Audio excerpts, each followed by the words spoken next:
following is a presentation of the Belly Up Sports Media Network. What's going on, everybody? Welcome back to another episode of the Sling'n Proffet podcast, a special holiday edition. As always, I am your host, Andrew Daly, the Slinger, joined by my co-host, the Prophet himself. Prophet, happy Thanksgiving to you. I know we got a absolutely stuffed show tonight, if you get what I'm saying. You know what I'm saying? But a lot to talk about tonight. I'm having little issues with my mic here. I got to fix this thing first. But yeah, we got a lot going on tonight, and we got a lot going on tomorrow. I know you're hosting. I know I'm going to a family. My brother-in-law's Greg, who's a watcher of the show sometimes, not all the time. Greg, you need to step your game up and start tuning in a little bit more consistently here. But yeah, we're doing the whole, like, you know, we're cooking some, they're cooking some, we're bringing it over, we're gonna have a good time. But I will tell you what, you know, speaking from the heart here, it wasn't that long ago where you know, Thanksgiving Eve Thanksgiving Eve was reserved for going out to bars and getting drunk and being crazy and stupid, and I just want to say that that's changed a whole lot. You know, and I'm glad for that. It's called growing up. Now you stay at home and get drunk. Now I'm just doing it in my house, Prophet. It's a lot cheaper that way. I learned quickly that it's a lot cheaper. What do you got going on down there in the world of Tennessee? Well, for starter, I mean, Greg, you know, I guess I must have offended Greg talking about his Cowboys that 1 week. He didn't like what I was saying. So tell him at dinner tomorrow, you know, I'll say something nice about the boys, you know, if he starts tuning back in. You know, something, I don't know, I'll coordinate something with Taylor Swift or something. I don't know. Yeah. But yeah, no, we're down here getting, you know, we're getting ready. We're looking forward to eating a lot of bird tomorrow and eating, I said, you know, so. Wait. All right. Go ahead. You stick to eating the bird. I'll have the lasagna. We got some cold weather moving into town on Friday. So happy Thanksgiving to you, Todd. Also, thank you. I don't know what kind of weather we got going on. I know it's supposed to rain tomorrow. It's supposed to be a complete washout tomorrow. It's supposed to get like an inch of rain, but I'm actually going up to MetLife. I got the opportunity. I'm going up to MetLife on Friday. I got the opportunity to call there's 4 state championship games for New Jersey on Friday, and they put me on 2 out of the 4. So I'm doing the Group 5 state championship game at 2:00, and then I'm staying there, but I'm back on the air at 8:00 for the big non-public A matchup between Don Bosco Prep and Bergen Catholic. Wow. Which is one of the biggest rivalries in New Jersey. Typically, you could see this game, you know, on ESPN, and nobody would bat an eye. But I'm excited about calling that. Those are going to be streamed exclusively on NJ.com. So I'll be in the booth doing color on that. Really excited about it because they typically said that they just do a one-man crew. So I sent over my stuff, my demo reel, and was lucky enough to get added. You know, the producer liked my stuff, and they're bringing me on. So looking forward to it. That's good Todd, and Winslow's going to Rutgers on 12/4, which is weird. It's like if you play a Thanksgiving Day game or something like that, then they push the schedule back. That's why there's 4 games. There's 4 games Friday, and then there's like 1 next Sunday, and then there's 2 on Wednesday. It's weird. But yeah, New Jersey finally got around to getting a legitimate state champion, which they have never done. I think this is the second or third year that there's the legitimate. I think it's the third year that there's like a legitimate state champion, because it used to be like South Jersey Group 4 state champion or whatever, you know. So right. Now they got a true state tournament, but that's why I'm done in the beginning of November, because they had to start the season a little bit earlier. So. Well, now, did Bergen and Bosco play this year? Yeah, so they played either the second or third week, and Bergen Catholic beat them by a hair. So it should be a good game. It's always going to be a good game with those two teams, and it's going to be a nice rematch. And then the Group 5 game is Union City versus Toms River North. So just watching some film on both of those teams, like, dude, that's like it's high quality, real high quality stuff, man. There's a lot of players on both teams that have solid Division I offers from each school. So it's gonna be fun. I've been on I've been on voice rest like all week, self-imposed. I was actually contemplating a little bit earlier in the week if I was going to be able to do the show tonight because I've been dealing with a little laryngitis myself, and tonight's the first night I'm really testing out my voice. So I'm hoping I don't use it all up. So if I'm just doing you just keep calm tonight, okay? Don't go getting worked up. Go on any of your rants. Listen, there's a little segment. Just take it easy. There's a little segment coming up that we're going to have some fun with. That we're going to do some drafting. You talk about NFL draft, you talk about MLB draft, you talk about any kind of sports draft you want. That holds nothing compared to the draft that we're going to have tonight. And I'm talking about the Thanksgiving feast draft.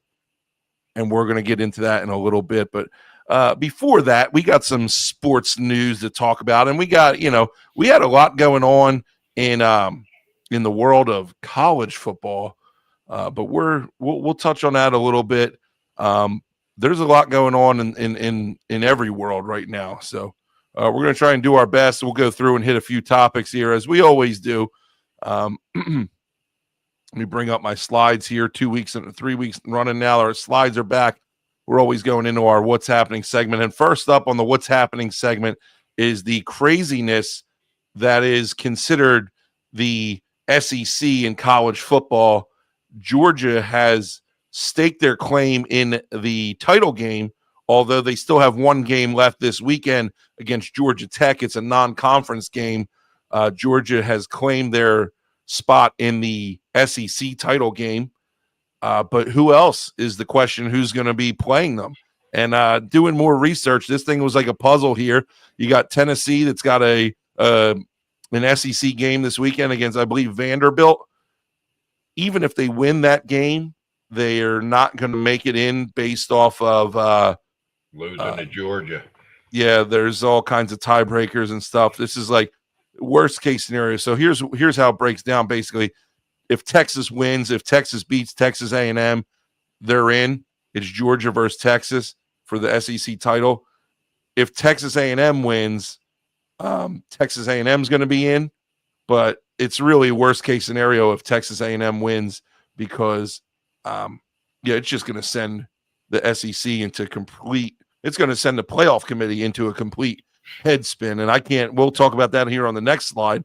But and one thing I saw reading into this and looking at Georgia, Kirby Smart, he's not even talking about this SEC title game because he needs to get he wants to get past Georgia Tech. He's got to get past game. Tech is right. This game's got bigger implications though, because if they lose to Georgia Tech, SEC game doesn't matter because they're not going to get in. I don't think if they lose to Georgia Tech, they're not in the playoffs.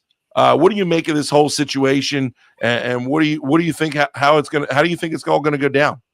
Well, I certainly don't think that when they came up with this idea of moving to 12 teams, that they were going to anticipate having these kind of problems. And right now, yes, okay. And Prophet, it's not even so much as it's 12 teams that is causing the problems. It's these mega conferences that I think that's causing the problems. Agreed. Because they only got 4 conferences 4 power conferences, and they're stacked with 15, 16 teams. And SEC doesn't have any divisions. Not that matters, I guess, because the top 2 teams are playing, but I don't know how big of a problem the 12-team playoff is compared to the conferences and the overloading of the conferences. Because now you got to go, but well, they won their conference, but they got 3 losses. I don't know. I don't know how it's going to play out. Imagine if Georgia wins the SEC and loses to Georgia Tech this week. Right, exactly. Okay, and imagine if A&M beats Texas this week, and Georgia loses, say, now you got two teams with 3 losses playing for the SEC championship, and Texas is sitting with 2 losses. And do they get into the playoffs over top of Georgia and A&M? It's like it's really I'm sure. Yes, no matter what the situation, why the reasoning, the Power Four or whatever it may be, they weren't anticipating potentially having problems like this, and it's going to be interesting to see after this weekend and then again after next weekend. I mean, I don't know. I don't think these power conferences, man. I think they're crap in actuality. Yeah. Well, I mean, Yeah. not for nothing. I think, like I said, and we talked about it last week and probably the week before too.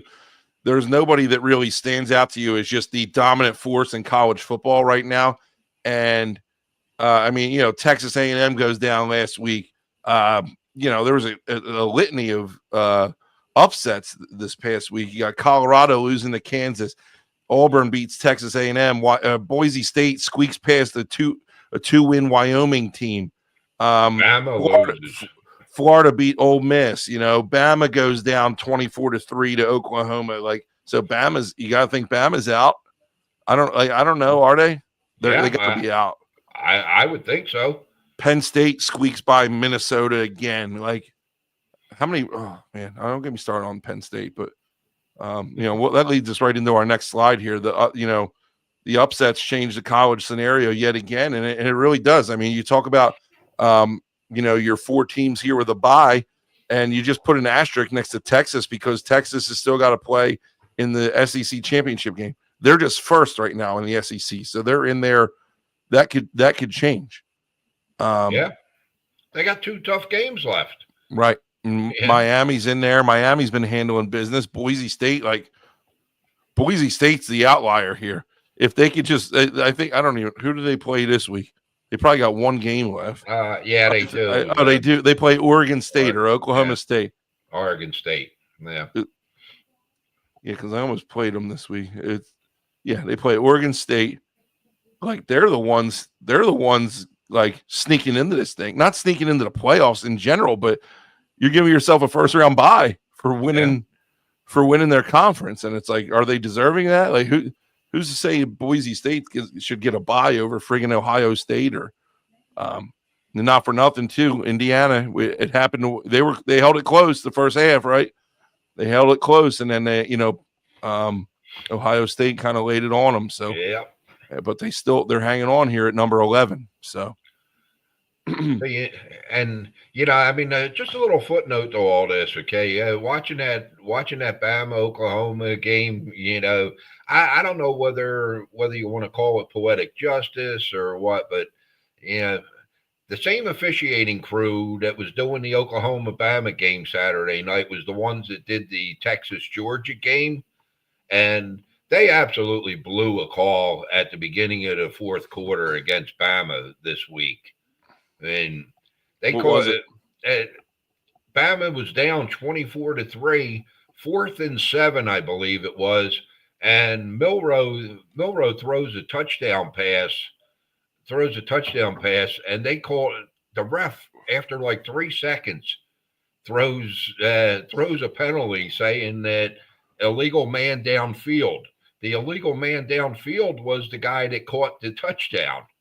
They said that he was covered up, and replay clearly shows that he was not covered up. I mean, the slot receiver was in the backfield, then he was up on the line of scrimmage, then the outside receiver. Yeah, but that's all a judgment call because, that goes back to, the receivers making sure that they're checking with the officials because the officials got the final say on that. So they can, by alignment, they could look like they're off the ball, and they might be. But if they don't check with the official and tell them who's on and who's off, that's on them. And the same thing happened with the friggin' the Philly special in the Super Bowl a few years back. Everybody says, well, that was an illegal formation. Well, it wasn't illegal because the referees didn't call it illegal because the referees said that he was either on or off the ball or within the framework of the line of scrimmage, which is another ordeal. So we talk about officiating. You can talk about officiating until you're blue in the face.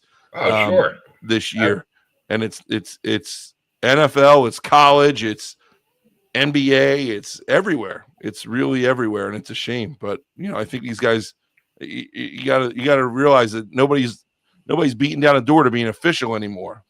Who wants to do this? Well, I liked it better years ago when they didn't have instant replay, man. There was no question. I mean, the call was made and boom, you moved on. Yeah. Now it's like, okay, well, why didn't they review that? Well, you get some calls get automatically reviewed by New York, but others don't. It's I don't understand the whole setup. Yeah. But well, there's what I do understand, and I cannot agree with at all, is in that same game, and this happens all the time. Okay, right after the touchdown, it doesn't go through. Oklahoma gets the ball, obviously, and Bama holds them. It's fourth down. They're punting. They run 40 seconds off of the clock. 39 seconds, boom. A false start penalty. They move them back 5 and they reset the clock at 25 and they start the clock running again. I, for the life of me, cannot understand how they can do that, why they do it. I mean, now they could have run another false start and taken another half a minute off of the clock. It's like, I don't know. I didn't see that. I would have to see that because that clock should stop with an offensive penalty. So yeah, it did. Yeah. Well, after a penalty, exactly. The team. Well, an offensive penalty, but right. Yeah, the team should not. Yeah. Needless to say, there's a lot of uncertainty in the college football world for sure, and there's a lot of uncertainty in the NFL. And one of the biggest uncertainties is Aaron Rodgers. Okay, and the way he's been playing this year, and I saw an interview today that said Rodgers is uncertain on his NFL future, but if he does decide to come back, he would like it to be with the Jets. Let me ask you, Prophet, do the Jets want him back after seeing what they've seen out of him this year? I think the hopes were high when he signed with them, and everybody thought that this was going to be the savior of the Jets and take them to the promised land. He's looked mediocre as can be. If that's being generous.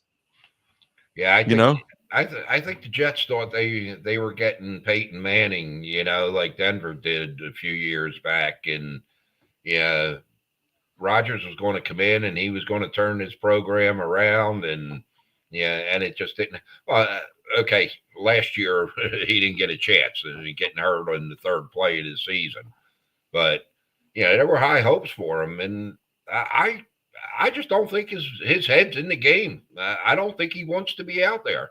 I don't think he's coming back next year. And for his own sake, he shouldn't. He doesn't need to be playing ball. No, he doesn't. And happy Thanksgiving, Mrs. Peebs. Thanks for joining in. Thanks for checking in. Nice little crowd out there tonight in the Slingerverse or whatever it might be. Or the Prophet Nation. Right. Exactly, Todd. It's there were certain quarterbacks, Brady, like you said, Manning. I mean, they get up in age and they're able to still do it. He's not able to do it.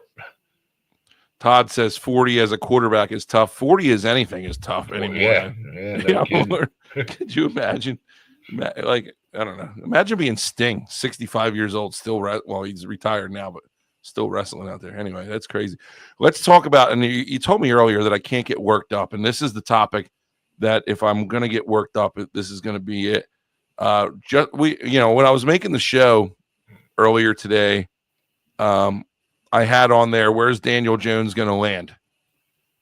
Well, he wanted to go to a contender. As we're making the show, we see that the breaking news comes out that he signs with the Vikings and he signs a practice squad deal, 1 year, $375,000. He's a free agent at the end of the year. If a team wants to come out and sign him off the practice squad to their active roster, they can do that. The Vikings have a chance to match it. The headline here is Daniel Jones to the Vikings. Good move. And my question is, good move for who? Because I hate this move, and I hate the fact that Daniel Jones went on record saying that he wanted to go to a contender. And I talked about this in my buddy's group chat earlier this week. How long has he been in the league? 5 years now? 4 or 5 years tops, yeah. right? Yeah, 4 or 5, yeah. You don't get released from a team at that age Easy, and say, easy Sling. you don't get released from a team at that age and say that you'd rather go to a contender. For what? You got released because you haven't played well at all in your time there. And in your mind, you need to go to a team where you're going to play right away and put something out there that's enticing to teams next year to secure a job. Now, granted, the way the NFL works is he'll probably have a job next year. But go out. Why not go out there? There's plenty of teams out there in the need of a starting quarterback right now. Why not go out there and sign with one of those teams and compete and play the rest of the 6 or 7 games that you have left and put something on film that's going to make a team want to sign you for big money next year? Instead, you take the easy way out. You little boy. If I was say it, I wouldn't be a Christian man right now. But you're being a little. You know what? You want to go out there and you want to go out there and you want to sit on the bench and go to a contender and get a ring. Those kind of moves are reserved for veterans who have been in the league for 12, 15 years, who haven't friggin' won a Super Bowl, and they want to go sign with a team and get a chance to win a Super Bowl. Not for a friggin' 4-year veteran who hasn't done nothing for nobody.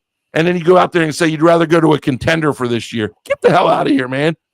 You show no competitive spirit. You show no fight. You show no fire. And if I'm a coach in the NFL, I'm not signing you after hearing that you want to go to a contender and sit the bench for the rest of the year. Get the hell out of here, Danny Jones. I got nothing for you, pal. And with that, you got anything to add? I don't care. Go ahead. I mean, I personally think it was a great move for Minnesota. They got a proven backup now in case anything does happen. And guess what? Darnold's going to be moving on. Todd makes a great point. Maybe it is just New York. I know, Todd. My voice is gone. Damn it. Yeah, maybe. I mean, Darnold went to Minnesota. Darnold was like, come on, really? Sam Darnold? You're bringing him in? And he's actually having a pretty decent year. A year that he's going to move on to somewhere else from. So Jones is going to be there to compete maybe next year against McCarthy for the starting job. And if not, I mean, I don't know where he's going to go to get a starting job. No, he went to the Vikings because he's got a good relationship with the friggin' coach. He went somewhere safe, and it doesn't sit well with me. There's no competitive fire there. Well, you went somewhere safe for the rest of the year. You're going to sit there and play nice, and maybe you'll get in. Maybe you won't because you're still on the practice squad. All right, but I imagine you're going to take over as the backup sooner than later. Yeah, I mean, I'm sure he will. Your hopes is that you could ride the coattails and maybe get a ring out of it. Get the hell out of here, dude. I got nothing for that. Well, that's soft. That's SAWFT, soft. That's the part of it that is bothersome. Okay, I mean, who is Daniel Jones to dictate that he wants to play for a contender? What has he done to be in that position? It's but hey, he wanted to go to a contender. He's in Minnesota. They're contenders. Worked out great for him. Works out great for Minnesota because they got a backup not named Nick Mullins. So we're moving on. My blood pressure can't take it anymore. My voice can't take it anymore. This is big, Prophet. This is big. Uh-oh. We got a 6-round draft here. All right, we're going Thanksgiving dinner draft. I'm going to document the picks, and then I'm going to put it out after the show, and we're going to have a vote on it. And I'm going to see who gets the better draft grade for their Thanksgiving dinner picks here. Okay, so that's what we're going to do. I need somebody to give us. I need somebody to pick. How do we do? Who chooses first? Let's flip a coin. Let's flip a coin. Okay, what do you got? You got one? Call it in the air. I got heads. Tails. Tails. I win. I go first. Okay. First up is the appetizer. I don't know if I believe you or not. First up is the appetizer, Prophet. You go. You wait. I didn't ask. Are you picking first, or are you deferring to me? No. I'm picking first, man. I want to hit you hard, quick. All right. Okay. Hit me hard, quick.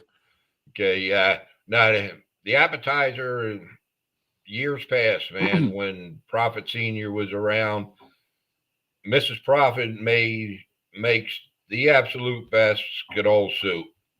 And me and Prophet Senior, we would sit there watching the games, unfortunately, sometimes filling up on that soup and getting to the table. Sorry, you mean you talk escarole? Escarole soup? I'm part Italian, so it's Skidole, not escarole. Yes. There's an E in it. Okay. So, all right. Yeah. So you're going with the escarole soup. 2 U's. Yeah. So you're going. Okay. So you're going with escarole soup as your appetizer. Correct. Okay. I like it. I like the Skidole soup or whatever the hell you call it. The little tiny meatballs in there sometimes. Right. So I've seen it done with chicken before. Little chicken escarole. Actually, I just had that the other day from we ordered dinner. It come with soup or a salad. I got the soup. It was chicken escarole. It was pretty good. Anyway, so I'm up for appetizer. My appetizer. This was one that I struggled with, man, because I knew you were going to go escarole for some reason. And I'm like, what do we have? You go your basic sour cream and onion dip with the chips. That's always a classic, right? I'm going with a shrimp cocktail as my appetizer. I like a nice cold shrimp covered in lemon juice. I make a homemade horseradish cocktail sauce that's got a nice little kick to it. It is to die for, man. I could sit there and eat about 50 of them shrimp. I'm going shrimp cocktail as my pick for appetizer. First round. Where do you eat Thanksgiving? At the Red Lobster? No, when I started, doing my own thing, we started making our own food. Deviled eggs, Larry. I actually sent out a meme about deviled eggs earlier today. They were up there, but nobody makes them enough. I wanted to get them on there, but I'm going shrimp cocktail as my appetizer. So does this mean I'm up first for entree? Is this how this goes? Yeah, we'll rotate. We'll zigzag. All right. Entree. I'm going with my wife's lasagna. Number 1 pick. Entree. Listen, you can go turkey if you want. You go turkey. There's too much to waste on a turkey because I don't like the dark meat. So I don't eat the legs. I don't eat the drumsticks. I don't eat the thighs. All I eat is the breast. And if that turkey's not done exactly perfectly correct, you could be eating a dry bird, man. And nobody likes a dry bird. You know what I'm saying? Especially not our wives. No, because if it's dry, then they're not going to eat it.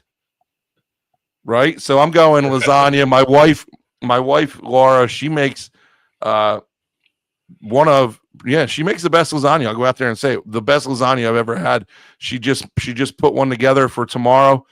Can't wait to throw it in the oven. So my number 1 entree might be a little bit of a sleeper, but it always gets the job done. Lasagna. What do you got? Well, my number 1 entree is my wife's lasagna. No. You can't do that. No, that's the whole thing. Once that pick is taken, it's off the board. Oh man. Okay. So You can't both have lasagna. what? You have your wife's lasagna. I'm having No. my wife's. That's not how this works. Oh man, that's not okay. Well then, geez, I don't know. I guess a McDonald's cheeseburger. I What? don't eat turkey. Turkey's foul, man. Uh, So what about no honey glazed ham or something? no, we have turkey and lasagna. I'm not putting a McDonald's cheeseburger. Okay, I'll go with the traditional turkey because Okay. I do eat turkey sandwiches on Friday. Sometimes. Ham, Yeah, we don't need to tell that story. ham all day, Todd says. Larry says prime rib. That's a good one. I never seen prime rib at Thanksgiving. And then he says a ham is his close second. Uh, Yeah, that wouldn't Mrs. work Peeps too says well, switch Mrs. switch the lasagnas. All right, Prophet, you're up for the first side dish. Then you get the first pick of the side dish. Okay, well, We're going 3 sides here, by the way. I have no chance at winning this, man, because you don't have sides of meatballs with turkey, but that's what I'm going with. So you're saying meatballs. I will Meatball. allow that. I've never seen a meatball at a friggin' Thanksgiving dinner, but I don't know if you know how to play the rules here. Well, your wife puts the meatballs in the lasagna. My No, wife she cooks them doesn't. separately. No, she doesn't. Oh, I thought she made a meat lasagna.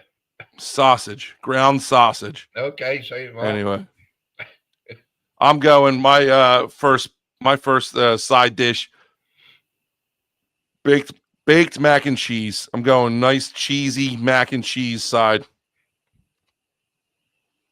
Do I go back? No, I go back again. So I get 2 in a Yeah, row. that's sure, but that's a kind of an odd choice for Thanksgiving.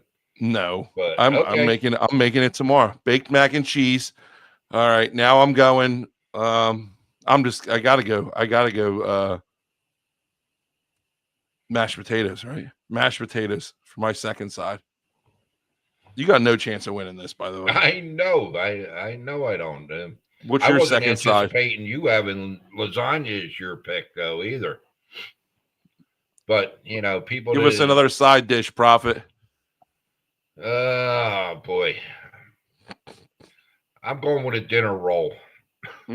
Okay. That's a sleeper right there. People are gonna like that. There's nothing better than them rolls. Everybody loves them rolls at Thanksgiving. I'm not a big fan, and I'm definitely not a fan of biscuits. Like I hate biscuits. They gotta be rolls. All right, last side for me. Last side for me. Crap. Where am we at? I'm gonna go just traditional buttered corn.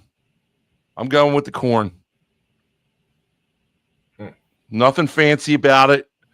Just good old fashioned corn with some butter on it, a little bit of salt and pepper. Never fails you. Not cream corn, because that's whoever eats cream corn can go kick rocks because cream corn is disgusting. I like cream corn. You okay? You would, I guess.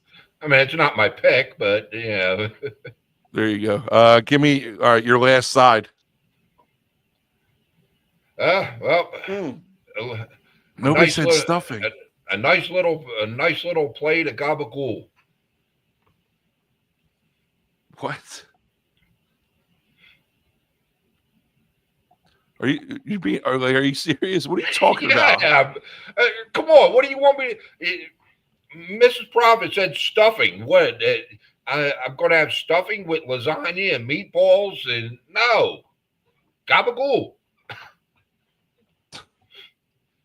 I don't even know how to spell that. G-O-B a ghoul. All right, you're up for desserts here. All right, nothing better than chocolate pudding with a big scoop of Cool Whip on top. Chocolate pudding. So put chocolate pudding down. Don't forget the scoop of Cool Whip because that's what makes the pudding. So you're just bypassing all the pies. Yeah, pie. All right, so I'm not on Thanksgiving. not on. When else? Me and Larry are on the same page here. I'm going pecan pie. I think that I have it maybe once, maybe twice a year. Thanksgiving's always a time I could look forward to it. Pecan pie is the absolute best. Todd, you go pumpkin pie. I'm not a big pumpkin pie guy. I will have a slice or three. I like coconut custard. People don't seem to know what the hell coconut custard is in my family, because the one year I asked for a coconut custard pie and they came home with a coconut cream pie, which is not the same thing, and it's entirely different. So we did finally correct that, and it turned into having to buy the frozen ones where you got to let them thaw out, but whatever. That's going to wrap up our first ever Thanksgiving dinner draft. I could say that I'm probably taking home the championship on this one. If I'm Mel Kiper, you might be getting like a D+. You said a side of gabagool, and gabagool got a draft grade. He wasn't even on the draft board, and he got a grade of an F. He's a sleeper. Yeah, no, he's all my sleeper. Italian friends, Joey Three Thumbs, all of the people that watch, they're all going to be voting for me. Okay. Because they don't like meat.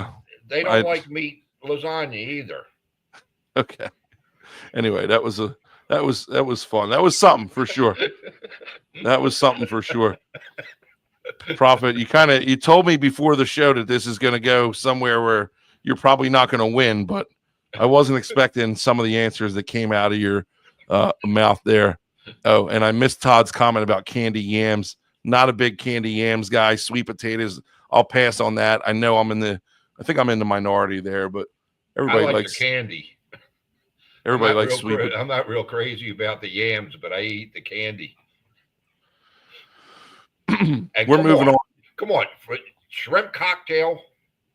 For an appetizer, you have no chance. I'm winning. I mean, I'm laying 2.5 to 1. I'm winning this thing. Okay, we're moving on. Our Advanced Sports Weekly leaderboard. We had a lot of. We actually had a 4-way tie for our Week 12 results, but our 4-way tie came with most of the guys that are on top of the leaderboard. So there wasn't a whole lot of movement, just a little bit of movement. I'm sorry, 5-way tie. 1, 2, 3, 4, 5. 5 teams came in with a 10-3 record this week. Farm Ball took home the winner with he was the closest by guessing the total score of the Monday night game. He only missed by 2 points. I'm assuming it's a he. I don't know. Farm Ball Sports. Never talk to the person. So they participate every week. I guess we'll find out if they can hold on to the end. Reveal yourself, Farm Ball. Talon comes in 10-3. Lana 10-3. Peebler 10-3. Johnny H hanging tough 10-3, and then you got a bunch of teams at 9-4. Going to the yearly leaderboard, Farm Ball and Talon are tied at first with 123 points. Ooh, Mighty Pound Cake, Radomir tied in second with 121, and then Johnny H is right there with 120. Peebler with 119. Big Will with 118. DF 13 with 118. Lana with 117. Mrs. Peebs with 113. So still some action. I sent out an email. You better get your picks in. There's 3 games tomorrow. If you miss those 3 games tomorrow, it's going to be a big. It'll be tough. It's going to be tough for the teams at the top. You don't want to miss those games. So, thank you, Todd. Todd says shrimp cocktail is just pure class, by the way. So, it certainly is, but not on Turkey Day. Not with. Never mind. Yeah, never mind. We're rolling into our weekly roundup segment. Where are we at? I can't find it. There we go.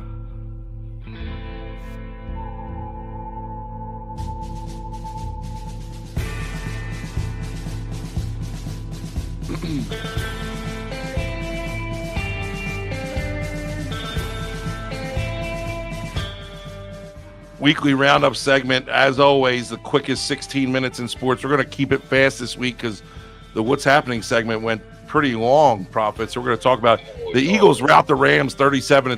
Saquon Barkley goes off yet again. Listen, I think we both predicted the Eagles to kind of go off on the Rams in this game. Yeah, you begrudgingly, but yeah, Saquon rushes for the most yards in Eagles history in a single game. That's correct, right? That's what he did. I don't know if it was the most, but he had like 250 plus. I know. Yeah, no, I'm pretty sure it's the most. Jalen Hurts is just there, just kind of coasting the team, which is fine. He goes 15-22 for 179 and a touchdown. But the real story here is Saquon Barkley, and A.J. Brown had a big game, 6 receptions for 109 yards and a touchdown. Eagles are tough to stop right now. Rams are, they're kind of swimming uphill, 5-6 record. Eagles are rolling at 9-2. It's going to be tough to stop these guys. What did you make out of this one? No, I mean, it was an impressive showing by the Birds for sure. And yeah, you hit the nail on the head. They're going to be tough moving forward. And I mean, everybody's talking about Detroit, being the best team in football right now. I'm not 100% sold on that. I think Philadelphia right now is the best team in football. Man, that hurts. Yeah, that hurts me. And it's ever since that damn press conference with Sirianni too. Cleveland upsets Pittsburgh in a blizzard, 24-19. I hated watching this game. I think I'm in the minority. Like, I hate these snow games. They're so terrible to watch. They're fun. I'm sure they're fun for everybody else, but me, I'm a traditionalist, I guess, when it comes to football. Like, I like clear skies, even playing field. This game was a friggin' slop fest, and the Browns wound up winning a game that they probably shouldn't have won in the first place, and it just makes them an unfair advantage, if you ask me. Excuse me. Jameis runs the winning touchdown in there at the end of the game. It's just a weird. It's like whoever makes less mistake. I don't know. It's like playing out in the backyard. I hate it. But yeah, Cleveland pulls off the upset, and I'm not writing it. I'm not looking anything into this one. I think Pittsburgh, is fine. I just, unlucky end of the stick when it comes to a blizzard game. What do you think? Well, a couple of things here. I don't know how it's. I don't know how it's unfair for one team or the other. I mean, they both have to play in it. And it's not unfair. It's just they're both cold weather teams, so they both play outdoors. I don't know. You can excuse the loss, as a letdown. They had just beat Baltimore the week before, but I think it goes a little deeper. I think it actually, Cleveland exposed Pittsburgh last week, and you got a good front line defensively. You can put a hurting. You can win in a blizzard for sure. You can put a hurting on the Pittsburgh Steelers offense. Yeah, because their O-line is not real good. I don't think anybody got exposed. This is a game of these blizzard games are a game of pickup football. Go out there, play, and when the whistle, when it's time to come in from recess, we're all going to talk about who won the game at the friggin' water fountain, because that's the way these games go. That's what happened.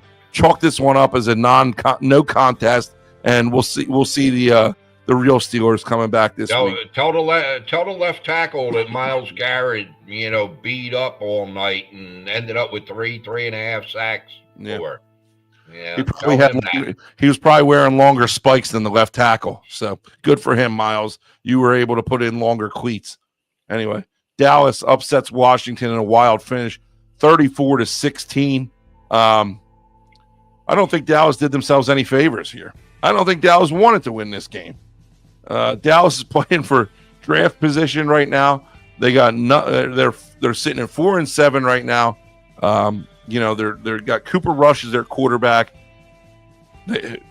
what are they doing? The people, the team that suffers most from this obviously is the Commanders, and Commanders been on a little bit of a downslide lately after starting off hot and looking like they could be contenders for the division title.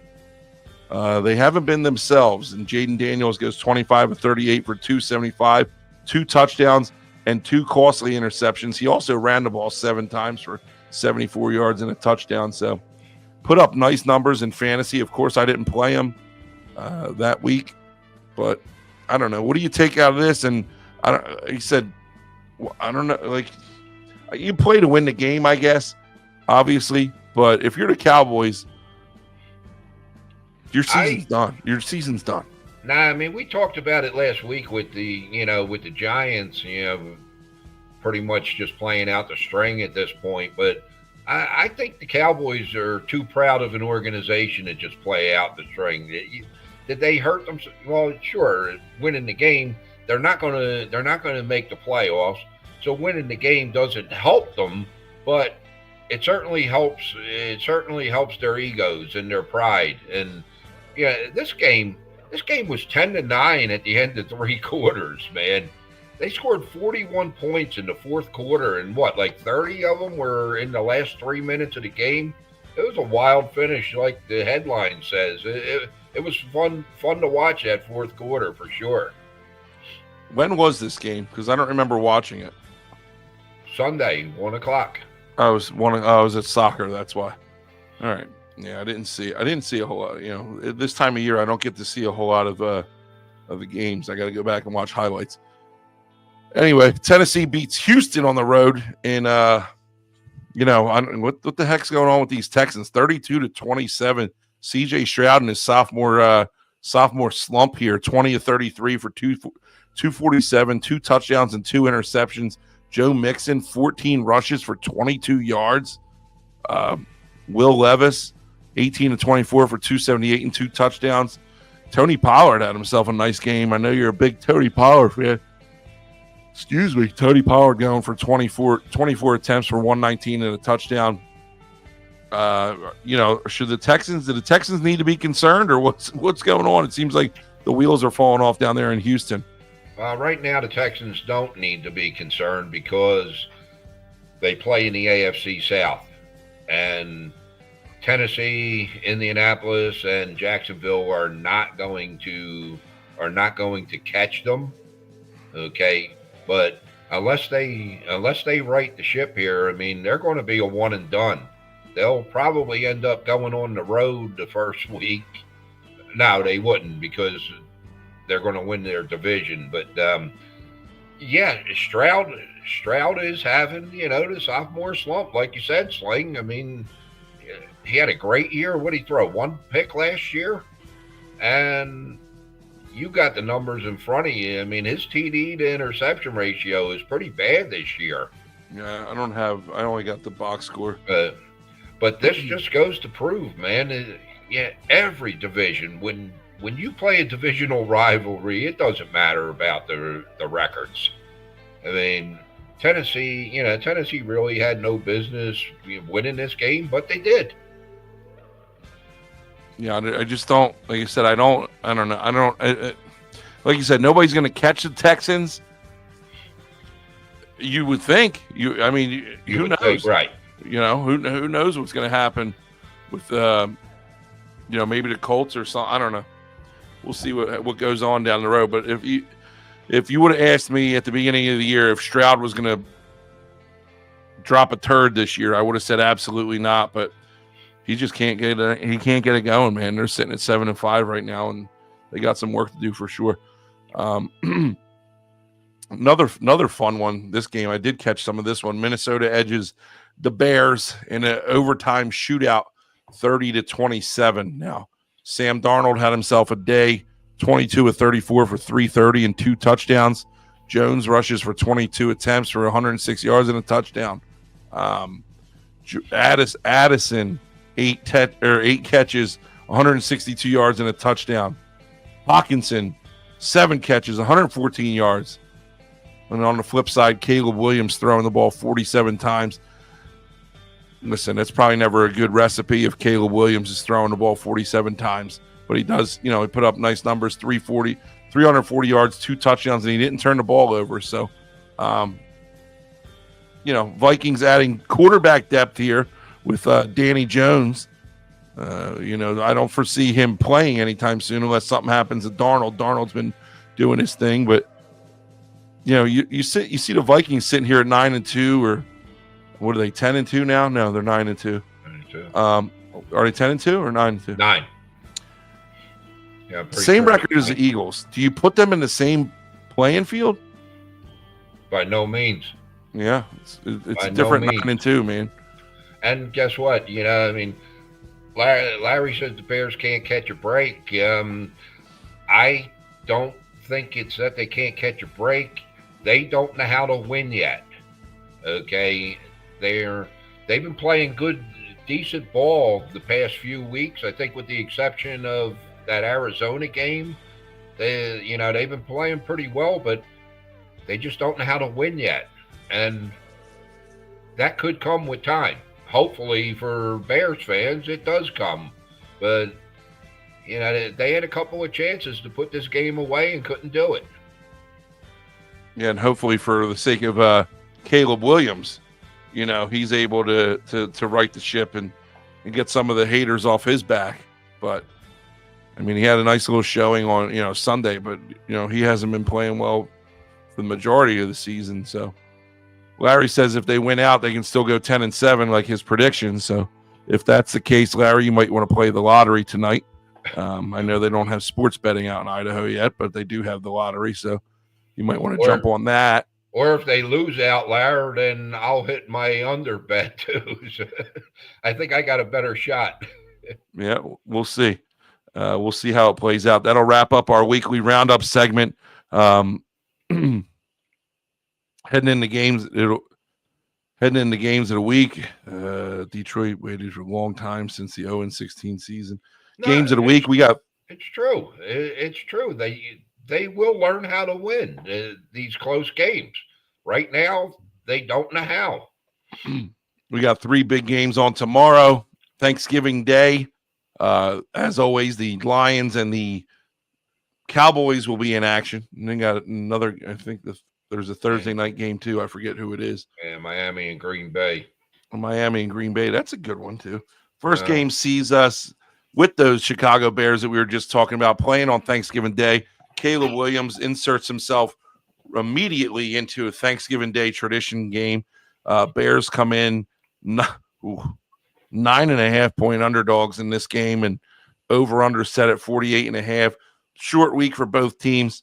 9.5 points is a lot. I got the Lions winning this one. I do have the Bears. Bears will cover this game. 9.5 is way too big of a number for Thanksgiving. Both teams will be up for it, and I think the Bears can hang with the Lions to the tune of maybe 7 points. So, who do you got, Prophet? Yeah, Chicago still hasn't won on the road yet this year, and they haven't covered on the road yet. They're 0-4-1. Yeah, these games wouldn't have been in my games of the week for sure, but it's Thanksgiving. On the flip side of that coin, Detroit hasn't won a Thanksgiving game in 7 years. And three of the losses have been to the Bears. I don't think the Bears beat them tomorrow, but I think they stay close. I got Detroit 22-19. 22-19. So you got the Bears covering too. So we're both agreeing with that one. The next game of the day brings us to the New York Giants visiting the Dallas Cowboys. The Cowboys could have done everybody a favor and signed Daniel Jones and had him go start against the Giants tomorrow to make this game somewhat interesting. But they didn't do it. This game is going to be, it's an NFC East game. Listen, it's always, always hard or always physical, but this game will be a dinner time game. This is when most people are going to go. They're going to eat their turkey and maybe, who knows, a plate of gabagool. Some of you guys, I guess, will be eating, maybe. But over under here tells you all you need to know. The over under set at 37. I don't remember seeing an NFL game with an over-under that low in a long time. Dallas 3.5-point favorites. I think that the Giants have nothing going for them. Malik, these guys are so far checked out with Brian Daboll. They're so far checked out with this organization. I saw Rex Ryan absolutely went off, and I wish I clipped that up. Rex Ryan absolutely went off on the Giants organization, saying that this is on them. It's not on the players. And I think he's right. Daboll doesn't have that locker room. It's only a matter of time, I think, before he goes. I got the Cowboys in this one, and I don't think it's really going to be close. What do you got?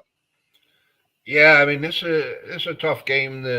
Tough game for me to pick here because we don't know if my gabagool buddy Tommy DeVito is going to play tomorrow or not. Either way, I don't think it matters. I think the only thing that's going to matter if DeVito plays is how many points are scored. And I like to me, the pick in this game is the over, but I got Dallas figuring on lock playing 24-17, probably 31-17 if DeVito's in there. Oh, sorry, my back. You got Dallas. I got Dallas. It's going to be a snooze fest, like Todd said. Take a nap at 4:00. Get ready for the Thursday night game, which is slightly better here. You got the Miami Dolphins going into the frozen tundra. It might not be frozen yet, but it's getting there. It's getting pretty cold out there in Green Bay. Miami coming in at 3.5 or 3-point underdogs. Over under set at 48. Miami coming in with a 5-6 record. Green Bay sitting at 8-3. Green Bay, took care of San Fran last week with San Fran. Obviously didn't have Brock Purdy playing. They did what they needed to do against the 49ers and made a statement. I think the Dolphins are fighting for their lives here. I just don't see them going into Lambeau and pulling one out. I got the Packers in this one, and I got them covering. I don't know. It's something about Mike McDaniel in the snow just doesn't work for me. So I got the Packers in this one. Yeah, I kind of have to agree with you here. I mean, Miami is playing they're playing well right now. I mean, they're on a 3-game win streak, and Green Bay has, with the exception of this past week, has been skating by for 3 or 4 weeks. Tua, I looked at things, and the last 5 years, Tua has been in minus temperatures. I mean, 32 degree freezing temperatures 5 times, and Miami's 0-5. I can't play the Dolphins until he learns how to win in the cold. I got Green Bay in a close one, 21-17. Yeah, he can't. He's just not a cold weather guy. He's from Hawaii. What do you want? Mm-hmm. Speaking of cold weather, did you see the weather reports for this game? Yeah, they're talking about possible. I can't. If this weather report comes to fruition, I can't imagine this game's getting played in Buffalo. When they're talking about 30 inches of snow, 40-mile-an-hour winds coming off the Great Lakes here. I don't see this game getting played in those conditions, but we'll see. I don't know if the weather is going to hold up. Sometimes, you can read stuff online and it gets a little bit exaggerated. You would never believe that. Yeah, because I didn't see it being that bad. I mean, oh yeah. I actually saw rain at the start of the game. Well, like I said, I could be wrong, but what I saw earlier was heavy lake effect snow up to 15 to 30 inches. So obviously, things could be different. I could have seen something that was completely false because I see a lot of things throughout the course of the day. Either way, Buffalo comes in 7-point favorites. Over under set at 44.5. I guess, is Purdy not playing in this game? No, I mean, right now, anyhow, he's still questionable, but they're saying he is going to play. If he's going to play, I'm taking the Niners with the points. 7 points is a lot. I don't know. It's really going to depend on the weather. But if Purdy plays, I'm taking the Niners here with getting 7 points. Okay, so that's an if play. If he doesn't play, then yeah, I got the Bills. Yeah, I mean, I'm kind of along the same lines, but not only Purdy, um, Boza also. Right now, they're saying that he's going to play. Bose is their defensive Purdy.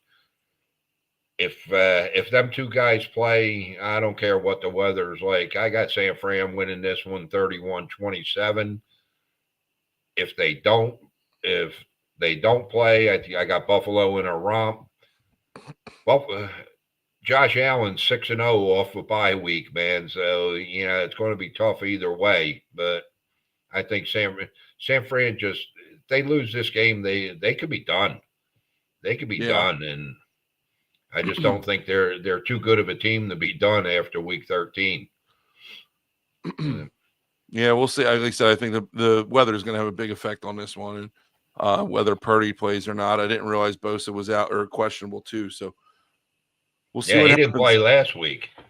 We'll see what happens. We got a huge matchup, 425 matchup for our jug handling game of the week. It's usually the Eagles no matter what, but I think it would be the Eagles no matter what in this week, whether it wasn't, because this is a big game. You got the Eagles who are 9-2 going into taking a trip down I-95 to Baltimore, sitting at an 8-4 record. Baltimore coming off a win last week against the Chargers, 30-23, and the Eagles are just I don't remember the last time they lost. So Tampa Bay, September 29th was the last time the Eagles lost. Eagles are the hottest team in the league, if not the hottest team, the second hottest team. But whatever. It makes me sick to my stomach. It makes me want to vomit right here all over this microphone. But it is what it is. Baltimore sitting at 3-point favorites in this game, which is kind of weird to me. I know the whole home field thing, but I don't know, man. You know the Eagles fans travel well. There's going to be a lot of green down there in Charm City. 51.5-point over under. Jug handling game of the week. We got to give a score prediction. I think the Eagles train stops Sunday in Baltimore. The Ravens are going to win this one by a score of 34-28. 34-28 is going to be the score of this game. You could take that to the bank.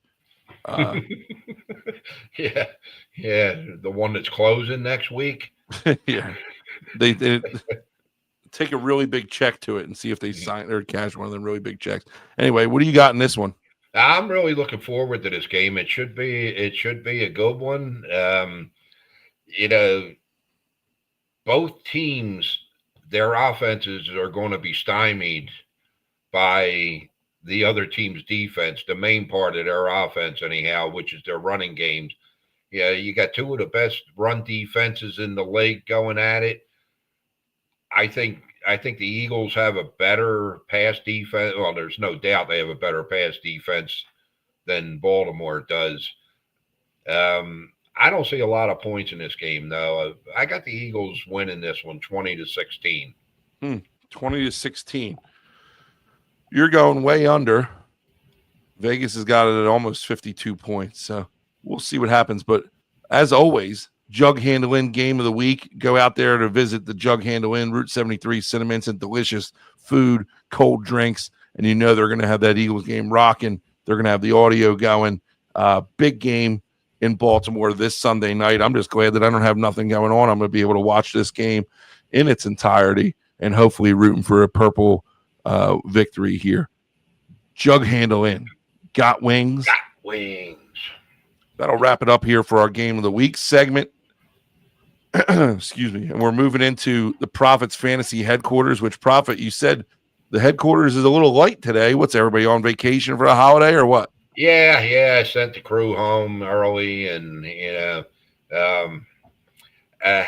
have to put this out there, man. Guys, I am sorry. Last week was my absolute worst week picking the fantasy. I was 3-3, and I know it couldn't come at a worse time, with everybody gearing up for the playoffs. but that's okay because this week we're going to bounce back. I only have one selection for this week, and it's a pickup selection, and it's Sam Darnold sitting at 65%. I'm not even going to talk.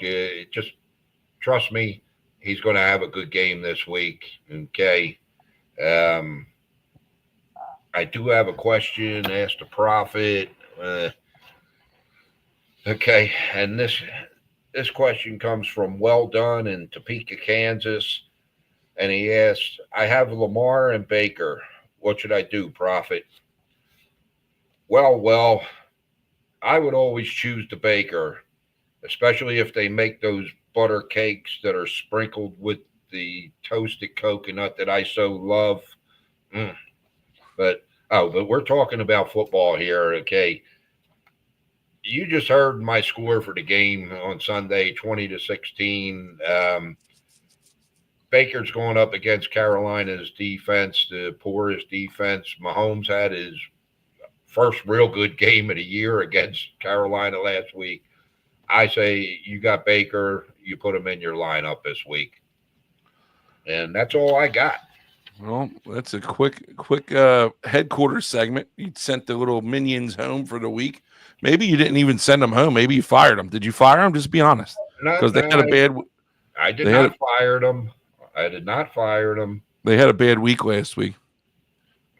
I'll tell you, you didn't have a bad week. It happens. We didn't have a bad week. I went 50%. You went 66%, but we won some money. Oh, won money. My UTSA pick won. I said UTSA over Temple. They covered that pretty handily. And then my touchdown parlay got ended early because friggin' Brian Robinson Jr. got injured on like the second play of the game. So, and Mixon didn't do anything either. Gibbs went off, had himself a day, but I lost that one. All total, I brought home 265 to add to my balance, brings me to an ending balance of 2183. Not a bad little stockpile there. Prophet, you went 2 of 3. Talk about it. Yeah. The team total for Kansas City, can't say it soared over, but who the hell cares? It was over 27.5. New England, Miami, can't say it soared over, but who cares? It went over to 46. It was a win, and that was a 420 system play, as was the under in the Denver game, which, was looking good until midway through the fourth quarter. The 420 system has had 2 losses this year. Both of them were unders. So you know what's going to happen to the unders in the system. You will not see them up on the board again here. Okay, I brought back 618 and the week at 2536. Not too bad, 60% after 12 weeks. Guys, I hope you are making money. Hopefully. If not, you got time to join us for this week. My play, Friday, you got a little Black Friday shopping. Well, you got a lot of college football going on too. Friday, I got the Miami of Ohio +3 over Bowling Green. All right. I think Miami of Ohio is a lot better team than Bowling Green. They got the same record. They're both sitting at 7-4. Miami of Ohio is, I think, the better team. And the fact that they're getting points in this game, I'm jumping all over that. Play play Miami of Ohio +3. I'm laying 140 to bring back 261. My touchdown parlay for the week, I like it. I like this one a lot. I like, is Lamb playing? Maybe I don't like it. He's supposed to be. I got Jahmyr Gibbs. I got CeeDee Lamb on. This is a Thanksgiving special. This is a Thanksgiving special. I forgot to mention. All right, I got Jahmyr Gibbs, CeeDee Lamb, and Devin Achin, or whatever his name is, from the Dolphins. Okay, play those 3 guys. Anytime touchdown scores, $100 will bring you back 807. Nice payday. That's a nice pay out there for 3 guys who can find the end zone at any time. All right. I'm spending. I'm starting with 2183. I'm spending 240, and I'm down to 1943, which I'm still up for the year. Prophet, talk to us about. I almost played the Colorado play, by the way. Yeah, this is your big one. I almost played this. It makes me nervous though. You know, if you look at it, okay, this is the biggest play to date that I've put out. You know, I'm laying 330 to bring back 630 on Colorado versus Oak State minus 16.5. Oak State is pretty much packed it in for the year. Colorado, they've got 3 losses. After their 2 previous losses, they've won by 17 and 29. Both of them games were on the road. This game is in Boulder. We could be seeing the last collegiate game of Shedeur Sanders. And if that is, in fact, the case, he's going to want to go out with a bang. I think Colorado rolls by 30 or more in this one. My second play is over Dallas, team total, 20.5. I see 3 field goals from Aubrey tomorrow. I see a defensive touchdown from the boys. So that Cooper Rush is only going to have to score 1 for this one to hit. I mean, I really like this one a lot also, and I'm laying 162 to bring back 312. And my last play is a 420 system play, and I'm taking over in the Houston-Jacksonville game, 43.5. I'm laying 110 to bring back 210 on that. All told, I'm laying 602 this week, which drops me down to 1934 for the season. Until next week. Larry says Colorado is one of the most annoying, big-headed teams ever. I'm curious to see how they bounce back from the loss, Larry, honestly. And I didn't put 2 and 2 together that could be Shedeur's last game because he's not playing in a bowl game. He'll play in a playoff game. He ain't playing in a bowl game, though. Right. So. And there's a big thing today. I just read before the show with Hunter. You know, Hunter wasn't nominated for the Jim Thorpe Award. Yeah, which is crazy to me. Yeah, they're all pissed. I think this team rolls big time. Yeah, I didn't even think about that. There's a lot of factors going into it. So, yeah, I might dabble in that one. I was looking at it. I almost played it, but I couldn't pull the trigger on it. But hey, that'll wrap it up for us. Where we at? Remove this. Get our heads a little bit bigger here. There you go. That's what you look like, Prophet. Right. Yeah. I'm a good-looking guy. Appreciate everybody joining us tonight because we had a nice little crew in here at one point. So, I know that there's a lot of things you can be doing on your Thanksgiving Eve, but we appreciate you for spending it with us as always. We wish you much health and happiness no matter what you're doing tomorrow. If you're with loved ones, please enjoy that time together and have fun with your families. And Prophet, go ahead, pal. Happy Thanksgiving to all our listeners. And yes, just remember, guys, family and friends are the most important things in your life. Good friends, family and good friends, should I say. Okay. If you're not going to be with them tomorrow, pick up the phone and reach out and say Happy Thanksgiving to everybody. And let's not forget our troops either. Yeah, I mean, the guys overseas and can't be with their families at this time of the year. Yeah, pray, keep them in your prayers. We love you all. Thanks, guys. Back next week. We'll talk to you guys.